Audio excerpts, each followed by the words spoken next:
Basahin ko po dito sa Proverbs o sa Kawikaan po.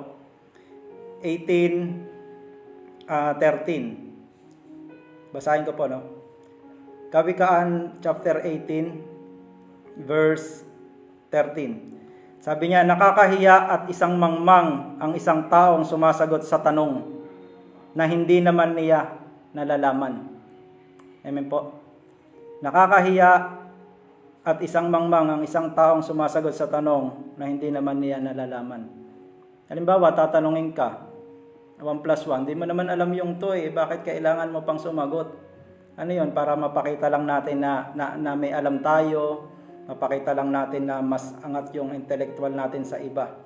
Dito po ulit tayo sa ating daily Bible study dito po sa Rema Pills tuwing 4 p.m. po ng hapon. Amen. So yan, itutuloy po natin yung ating topic about po doon sa napag-aaralan natin na yung topic po natin ay when to be silent. Amen po. When to be silent. So kailan ba tayo dapat tumahimik? Amen po. O manahimik. Amen. So yan po yung topic natin at pinangunahan na po yan ni Pastora Lovely. Sa kanya po ay yung number 1, in the heat of anger. Amen po. Pagka nandoon na yung galit. Amen po. Pag nag-iinit ka na, nag-iinit na yung ulo mo, nandoon na talagang galit ka na, ayun po yung una o yung number 1 na dapat doon tayo tahimik. Amen po. Kasi bakit? Pagka yung galit, sinabayan po natin ang pagsasalita natin, sigurado po yung lalabas sa bibig natin ay galit din. Amen po. Kaya nga doon sa isang verse na sinabi niya, kailangan, madalas po kasing nagkakabaliktad Dapat, ang sabi nung Bible verse po na binasa ni Pastora Lovely, dapat mabilis tayong makinig at mabagal magsalita. Amen po. Kaso pag dumating na tayo doon sa time na galit na tayo, baliktad na po yung nangyayari. Mabilis na tayo magsalita, tapos mabagal na tayong makinig. Pero ang sabi po ni Apostol Santiago, kailangan mabilis tayong makinig at mabagal tayo magsalita. So kailan ka dapat na tahimik? In the heat of anger. At yung pangalawa naman po kay Pastora Joy, when to be silent when you don't have all the facts. Kung hindi mo pa alam lahat ng katotohanan. Amen. May na-share nga po siya sa atin na ganun po yung nangyari sa kanila kasi nga hindi pa alam Yun yung minsan distract sa atin Kumbaga minsan imbis na magiging mas maayos ng mas madali, ang nangyayari po ay mas mabilis na yung pagtatalo. Kasi bakit? Hindi pa nga kasi alam yung katotohanan ay tayo po ay nagja-judge na at nagbibigay na po tayo ng kung ano-anong mga salita na hindi po nakakatulong sa ating mga relasyon. Amen. Be silent when you don't have all the facts. So, yan po yung pinag-aralan natin kahapon at itutuloy po natin ngayon dito po sa pangatlo. Amen po. Number 3, be silent. Amen. When to be silent? Be silent when you have not all the story. Amen po. Pag hindi pa natin alam yung kabuuan ng kwento, ay tahimik muna tayo. Amen. Lalo na kung hindi maganda po iyan. Di ba po? Kung halimbawa, yung isang istorya ay hindi maganda sa paningin natin, sa pananaw natin, mas maganda po na tumahimik muna tayo. Amen po. Be silent when you have not all the story. Parang ganito lang po yan Halimbawa yung isang bata nasa lababo, tapos biglang may nabasag na baso. Ngayon, anong gagawin ng nanay? Ang gagawin po ng nanay, ano ka ba naman bata ka? Wala ka nang ginawang mabuti, ganito, ganyan, ganon. Wala na. Yung bata nasaktan na. Pero ang hindi niya alam, yung istorya nun, meron palang dumaang pusa doon sa lababo at natabig yung baso. So yun Kailangan alamin muna natin yung buong istorya bago tayo ah, bago tayo salita. Amen po. At yung sasabihin natin ay siguradong dapat nakakatulong po doon sa tao. Amen po. Na dapat nating pagsalitaan ng hindi maganda. At pangalawa, mga simple illustration lang naman po ito. Halimbawa, meron na namang inutusan, bata na naman. Madalas po ito mangyari sa bata eh. Pero sa mga mas malalang cases o sitwasyon, lalo na po yan sa mga pamilya, mga magkakapatid, mag-asawa. Halimbawa, meron na naman isang bata, inutusan bumiling toyo. Tapos yung toyo natapon. Edi ano na naman sasabihin ng nag-utos? Kasi lagi ganito, ganyan, ganon. Puro laro, ganito. Pero, ang hindi alam, yung bata pala habang naglalakad, may biglang tumakbo at yung hawak-hawak niya na toyo, na bote o plastic ay natapon at hindi nakarating ng buo doon sa nag-utos. So, ang dami na kagad na sinabi. Kaya nga, kung hindi pa natin alam yung buong istorya, ay manahimik na po muna tayo. Amen po. Ayan po yung pangatlo natin, be silent when you have not all the story. At ito po, ang isang pinaka-perfect example po neto sa Bible, ay ito po ang ating Panginoong Jesucristo. Dito po natin yung kukuhanin, yung topic natin, sa Matthew chapter 27, verse 27. Amen po. Makipagbukasan po kayo sa akin kung meron po kayong mga Bible. Dito po sa Matthew 27, verse 27. So yan, tignan po natin. Sa Tagalog po, sa MBB, sabi niya ganon. Si Jesus ay dinala ng mga kawal ng gobernador sa palasyo ng gobernador at nagkatipon ng buong batalyon sa paligid niya. Inumpisahan ko po doon sa verse 27. 28, siya hinubaran nila at sinuotan ng isang balabal na matingkad na pula. Kumuha sila ng sangang matinik, ginawa itong korona at ipinutong sa kanya. Pagkatapos, pinahawak sa kanya ang kanang kamay, ang isang tangkay ng tambo. Siya ininsulto nila at niluhod-luhuran at kinutya ng ganito, mabuhay ang hari ng mga Hudyo. Sabi niya ganon. Siya ay pinagduduraan pa nila. Sabi niya ganon. Kinuha nila ang tambo at ito'y hinampas sa kanyang ulo. Verse 31, matapos kutsain, hinubad nila ang balabal at muling sinuotan ng sarili niyang damit. Pagkatapos, inilabas siya upang ipako sa krus. Amen po. So yun. Dito po makikita natin yung pananahimik po, amen, ng Panginoong Jesus during time na, kasi sinasabi ng mga tao na si Jesus po ay ang hari. Amen. Sinasabi ng mga tao, iniinsulto nila. Kasi ang Panginoong Jesus ay, kumbaga sinisigaw nila na hari ng mga Hudyo eh. So yung mga Hudyo naman, ang ginawa naman sa kanila, ang ginawa naman ng Panginoong Jesus sa kanya, ay kinutya siya. Amen po. O sige, ikaw pala yung hari ng mga Hudyo. Sabi niya ganon. Ikaw pala yung hari ng mga Hudyo. O sige, ito yung balabal mo. Amen po. Binigyan siya ng balabal, yung scarlet, yung sa magkaibang account po. Sa account ni Marcos, saka ni John, ang nakalagay doon purple. O ibig sabihin parang violet siguro sa Tagalog, pero po doon sa kay Matthew ay pula.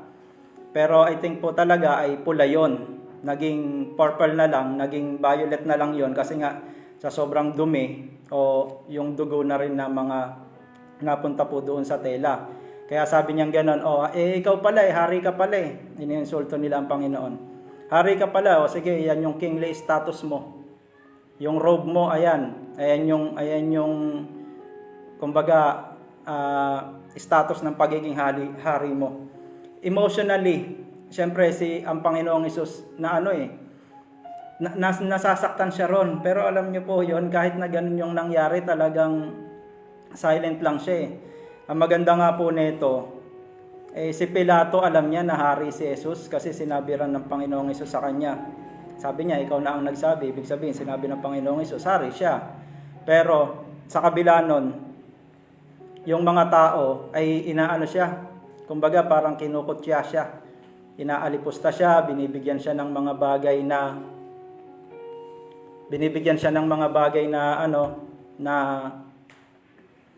sa pagiging hari, pero ang totoo po talaga ay hari siya. Pero yun nga lang, in a form of mockery na ginagawa po sa kanya. Pangalawa, binigyan po siya ng yung crown of thorns o yung koronang tinik. Amen po. Yung koronang tinik, ayan yung kumbaga magdadala ng kasalanan ng sanlibutan. Kaya nga po ang Panginoong Hesus, kung titignan po natin yung crown of thorns na sa Genesis chapter 3, verse 18 po yan. Yung sumpa. Amen. Hindi nga siya simbolo eh. Yung crown of thorns hindi siya symbol, kundi yan po ay yung resulta ng kasalanan. Amen po, ipinutong doon sa ulo niya. Kaya nga tayo, na dapat tayo yung mga nasa sumpa, ay wala na tayo ron. Kasi bakit ibinigay na yon, ipinutong na yon sa ulo ng Panginoong Hesus. Pero kahit na ganun po yung nangyari sa kanya, o ikaw pala hari ka, o eto korona mo, tinik. Pero yung tinik na yon, simbolo yon ng kasalanan, at yung resulta ng kasalanan ay yung sumpa. Kaya yung sumpa na para sa atin dapat ay ipinutong na sa Panginoong Hesus. Kaya tayo, wala na tayo sa ilalim ng sumpa kung tayo po ay nananampalataya sa Panginoon. Pero kahit na ganun po yung nangyari, ang Panginoong Hesus po, silent lang siya. Amen. Do yung mga tao, hindi nila alam na talaga namang hari si Jesus eh. Hindi nga lang siya king eh, King of Kings, Lord of Lords, Boss of all bosses. Amen po. At yung pangatlo, binigay sa kanya bilang pang-iinsulto, yung staff o yung tungkod. Ayan po ay sumasagisag ng rule and authority. Makikita po natin yan sa Genesis chapter 49 verse 10. So yung scepter o yung tungkod ng pamamahala. Sabi niya ganun. Makikita po natin yan sa Genesis. Nung tinatawag, binabasbasan ni Jacob si Judah. Kaya nga po ang Panginoong Hesus ay tinawag na Lion of Judah kasi galing siya kay Judah. So yung sabi niyang ganon, hindi mawawala yung tungkod ng pamamahala kay Judah until He comes. Amen po, the Messiah o yung Panginoong Hesus. Kasi bakit siya talaga yung nagmamay-ari ng tungkod na iyon. Amen po. So yun yung rule and authority. Sabi niya, eto pala, hari ka pala, eto yung eto yung rule and authority, ito yung tungkod ng pamamahala mo. Pero ang ginawa po doon ay pinagpapalo doon sa ulo niya. Kung titignan po natin sa ibang translation po sa English, sabi niya ganon, they spit on him and took the staff and struck him on the head again and again. Talagang pinagpapalo nila sa ulo ang Panginoong Hesus. Ganoon nila minak. Amen po. Ganoon nila kinutya ang Panginoong Hesus. Pero kung titignan natin, silent lang siya eh. Yung mga tao, hindi nila alam kung ano talaga yung kabuuang istorya, kung bakit naparito ang Panginoon para iligtas tayo. Pero kahit na yung ganong ginawa sa Kanya, kaya siya yung isa sa pinaka-perfect example. Amen po. Na kung kailan ba tayo tatahimik o kailan ba dapat tayo silent pag hindi natin alam yung kabuuan ng istorya. Pero yung nangyari po sa Panginoong Hesus ay grabe. Pero nai-apply niya po talaga sa buhay niya yon. Amen po. Kaya nga, tignan po natin nung time na sinasabi ni Apostol Pablo doon sa Pilipos chapter 5, Pilipos chapter 2, verse 5 to 8. At alam naman na natin ito. Amen po. Tignan po natin Philippians o Pilipos chapter 2. Basahin po natin. Verse 5 to 8. Tignan po natin basahin po natin. Philippians chapter 2 verse 5 to 8. Sabi niya, naway magkaroon kayo ng kaisipan na tulad ng kay Kristo. Amen. Pag dumaan tayo doon, hindi pa naman natin alam talaga, ay magkaroon tayo ng kaisipan. Amen po, tulad ng kay Kristo. Nung time na dinaanan niya po yung ganon, ay tahimik lang din siya. Amen. Kasi bakit? siya, alam niya kung ano yung istorya, pero yung mga tao hindi nila alam, pero hindi sila nanahimik at ang ginawa nila, puro sila panlalait, pangungutya, pagsasalita ng mga bagay-bagay patungkol po sa Panginoon. Sabi niya, naway magkaroon kayo ng kaisipan na tulad ng kay Kristo Jesus. Kahit siya ay likas at tunay na Diyos, hindi niya piniling o pinagpilitang manatiling kapantay ng Diyos. Sa halip, kusa niyang hinubad ang pagiging kapantay ng Diyos at naging katulad ng isang alipin. Ipinanganak siya tulad ng karaniwang tao at nang si Kristo ay maging tao, nagpakumbaba siya at naging masunurin hanggang sa kamatayan, maging ito man ay kamatayan sa krus. Dito makikita natin kung gaano, amen po, na ang Panginoong Hesus ay nagpakababa. Makikita natin from God level, human level, slave level, hanggang sa death on the cross. Amen? Hanggang doon sa criminal level. Kasi nung time na yon, yung mga criminal lang naman yung ginagawa ng ganun. Kaya po, hindi pa natin alam. Ngayon alam na natin ang Panginoong Hesus pumunta rito. Amen po, para sa atin. Pero ang ginawa po ng mga tao that time ay kung ano-ano na yung sinabi nila at ginawa nila. Ngayon ganun din tayo. May mga sitwasyon tayong hindi alam. Amen po.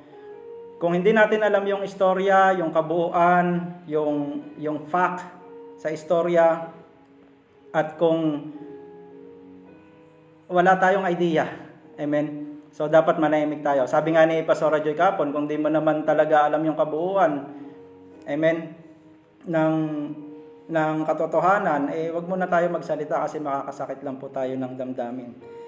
Ulitin ko po, when to be silent, o kailan ba tayo dapat na tahimik, amen, o manahimik, amen po. Be silent, sabi niyang ganon.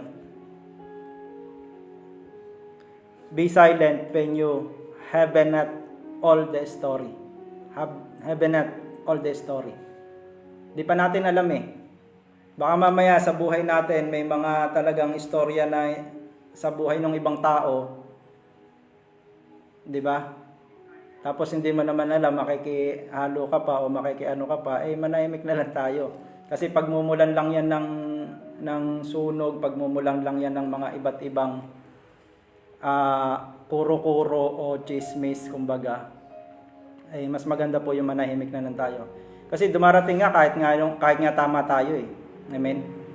Kahit nga tama sila o kahit nga tama kung sino man yung merong pananaw na sa piling niya tama siya mas maganda pa rin po na tahimik na lang tayo. Kasi bakit? Sabi ng Panginoon, the vengeance is mine. So kung talagang wala naman, edi pabayaan na po natin ng Diyos ang mag-ayos ng mga bagay-bagay. Amen po. So yun po, maraming salamat po sa bawat isa sa atin. Tayo po ay manalangin.